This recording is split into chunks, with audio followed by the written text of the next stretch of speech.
Ayun, good morning mga kuys. Ano tayo? Nakapag-upgrade na tayo ng ating action camera. From GoPro Hero 7, nakapag-upgrade tayo ng GoPro Hero 10 Black.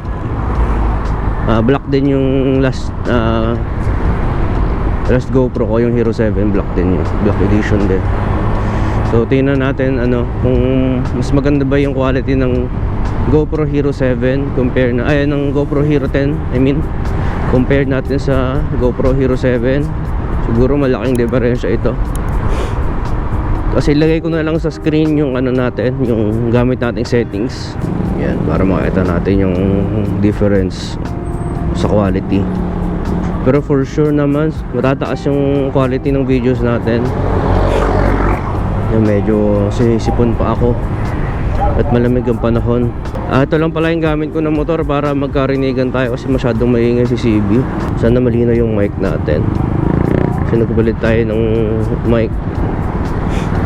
Pero soon mag-upgrade din ako ng medyo pricey na mic. Siguro Food Panda. Purple Panda pala. Food Panda ang puta. Purple Panda. Yan, siguro yun ang gagamitin nating mic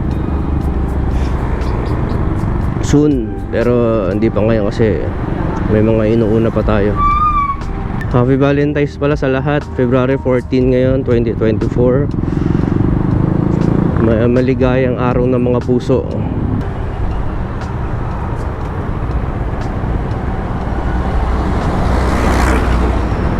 Shoutout kay ma'am, naka NK 400 Lady Rider. Ganda ng colorway ng NK niya.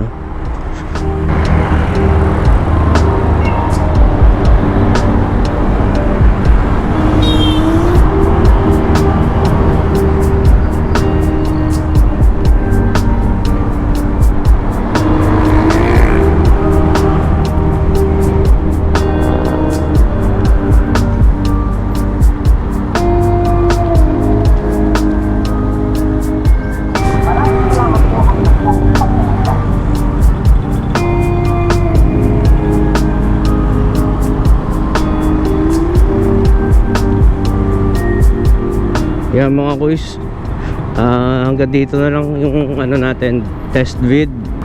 Salamat sa panonood mga kuys. Comment down below naman kung gumanda ba yung quality ng video natin. Yan, compare sa mga old videos natin. Yun lang mga kuys. Salamat. Ride safe. Peace.